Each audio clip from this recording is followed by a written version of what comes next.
Assalamualaikum warahmatullahi wabarakatuh. Halo semuanya, kali ini kita masuk ke dalam materi yang kedua, yaitu mengenai manajemen kinerja organisasi. Sebelumnya, saya ingin berterima kasih kepada dosen pengampu mata kuliah manajemen kinerja, Ibu Dr. Sri Rosita, SEMM. Nah, sebelumnya, perkenalkan nama saya Irfan Ristiawan dengan NIM C1B023138 dari kelas R002 dengan prodi manajemen dari mata kuliah manajemen kinerja. Nah, rekan-rekan sekalian, kita masuk mengenai materi pertama tentang pengertian manajemen kinerja organisasi. Jadi, apa itu manajemen kinerja organisasi? Secara sederhana, ini adalah proses terstruktur dan berkelanjutan untuk mengarahkan, memantau, dan meningkatkan kinerja organisasi. Dalam prosesnya, ini mencakup mengenai 4 hal utama, yakni ada perencanaan, lalu ada pengukuran, lalu ada pemantauan, dan yang terakhir ada evaluasi. Nah, dalam manajemen kinerja organisasi, ini ada 3 tujuan utama, hal yang paling besar. Yang pertama, itu adalah menyelaraskan kinerja individu atau tim dengan strategi organisasi secara keseluruhan. Lalu yang kedua, itu ada memastikan efisiensi dan efektivitas kerja. Jadi, nggak ada tenaga atau sumber daya yang terbuang sia-sia. Dan yang terakhir, ini ada namanya meningkatkan daya saing dan berkelanjutan organisasi, terutama di tengah-tengah tantangan bisnis atau lingkungan yang terus berubah-ubah. Nah, rekan-rekan sekalian, untuk melakukan evaluasi, organisasi itu biasanya menggunakan indikator kinerja. 2 indikator yang umum dipakai adalah IKU dan juga KPI.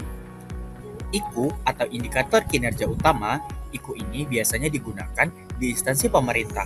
Fokusnya adalah mengukur keberhasilan dalam mencapai tujuan strategis nasional ataupun internasional. Lalu, memberikan gambaran apakah program atau kebijakan yang dijalankan itu berdampak nyata bagi masyarakat. Lalu yang kedua, itu adalah KPI. KPI ini atau Key Performance Indicator itu lebih banyak digunakan dalam perusahaan swasta. KPI itu bersifat lebih teknis dan spesifik untuk mengukur hasil kinerja unit atau individu. Lalu, biasanya digunakan untuk membantu manajemen dalam mengambil keputusan operasional dan strategis.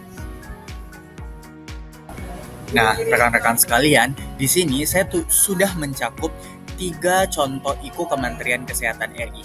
Yang pertama itu ada penurunan angka kematian ibu dan bayi, lalu yang kedua itu ada cakupan imunisasi dasar lengkap, lalu yang ketiga itu ada akses air bersih dan sanitasi yang layak.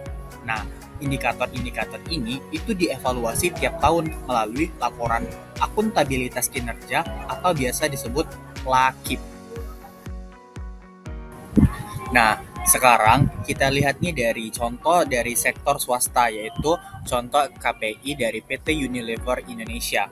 Nah, PT Unilever Indonesia ini menggunakan KPI seperti pertumbuhan penjualan produk personal care, lalu ada namanya peningkatan brand awareness, dan terakhir itu ada namanya Customer Satisfaction Index atau tingkat kepuasan pelanggan. Nah, misalnya, mereka ini menargetkan peningkatan kepuasan pelanggan sebesar 5% dalam 1 tahun. Nah, ini jadi patokan apakah program marketing atau inovasi produk mereka itu berhasil atau tidak. Nah, rekan-rekan sekalian, setelah kita mengetahui mengenai IKU dan juga KPI, ini kita masuk ke dalam langkah-langkah evaluasi kinerja. Gimana sih proses evaluasi kinerja itu dilakukan? Nah, berikut adalah langkah-langkah umumnya. Yang pertama, yaitu kita harus menentukan indikator kinerja dulu. Kita memilih antara IKU ataupun KPI. Lalu yang kedua, kita harus kumpulkan data aktual dari lapangan. Lalu yang ketiga, kita bandingkan hasil capaian dengan target yang telah ditetapkan. Keempat, itu kita analisis penyebab jika ada ketidaksesuaian ataupun deviasi. Dan yang terakhir, itu kita rumuskan langkah perbaikan dan tindak lanjut. Nah, langkah-langkah ini itu membantu organisasi untuk tetap adaptif dan juga responsif terhadap perubahan. Nah, rekan-rekan sekalian, tibalah kita di bagian kesimpulan. Jadi, kesimpulannya yaitu adalah evaluasi kinerja ini adalah cerminan sejauh mana organisasi itu menjalankan misinya. Organisasi yang hebat itu bukan yang paling sibuk, tapi yang paling terarah. Ayo, biasakan, budayakan evaluasi agar kinerja itu makin optimal. Terima kasih ya yang udah nonton. Semoga videonya bermanfaat. Jangan lupa share video ini kalau kamu ngerasa manajemen kinerja organisasi itu penting. Sampai jumpa lagi. Wassalamualaikum warahmatullahi wabarakatuh. Bye-bye.